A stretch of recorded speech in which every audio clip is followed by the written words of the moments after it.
Hey folks! The New York Times just came out with an article titled "The Many Links Between Project 2025 and Trump's World." You probably all know how universally unpopular Project 2025 is, and how Orangina has tried to distance himself from it. Well, all those peachy MAGAs who've been screaming, "Do your research, Trump's plan is Agenda 47, not Project 2025, might want to buckle up, because Project 2025 is definitely Orangina's playbook.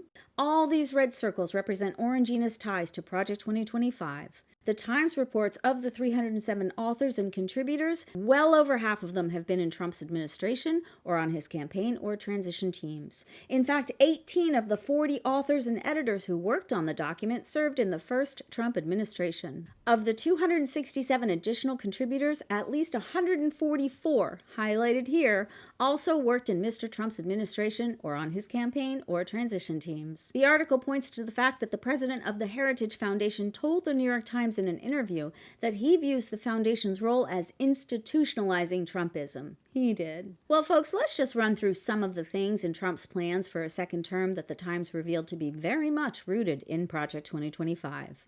Before Trump's term ended, he signed an executive order called Schedule F, which gave him the power to fire tens of thousands of federal workers who weren't loyal enough. Biden nixed it, but Trump says he'll reinstate it. Project 2025's immigration plans to send troops to the southern border, finish the border wall, and deport every brown person they can find is exactly what Orangina intends to do. Project 2025 and Orangina are both all about sticking it to the trans people. One way they'll achieve that is by banning trans people from serving in the military. Project 2025 will tank protections on the LGBTQ community and end DEI programs. During his first term, Trump got rid of protections for transgender patients against discrimination by doctors, hospitals, and health insurance companies. Project 2025 wants a national abortion ban, which Orangina says he won't do. But Orangina also said COVID was going to go away on its own, and he ended up killing hundreds of thousands of people who could have been saved. Both Project 2025 and Orangina want to restructure the Justice Department to do the bidding of the president, and both want to close the Department of Education.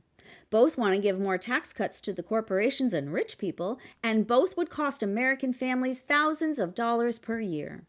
Both want to make regulatory agencies less independent from the executive, and Orangina wants to seize executive control of the Federal Communications Commission, which controls TV and internet, and the Federal Trade Commission, which controls antitrust and consumer protections against businesses. The article finishes with a chart of exactly how each of the 182 out of 307 authors, editors, and contributors to Project 2025's playbook are tied to Mr. Trump. It'll take you a while to go through it, but it's time well spent. In case you need a refresher on more of Project 2025's assholery, check the video pinned to the top of my feed. And whatever you do, don't let another MAGA moron tell you to do your research, because that's just their way of saying, I don't know what the hell I'm talking about, so I'm projecting my idiocy onto you. Well, folks who still support Orangina and think Project 2025 isn't his game plan, have the day that you deserve.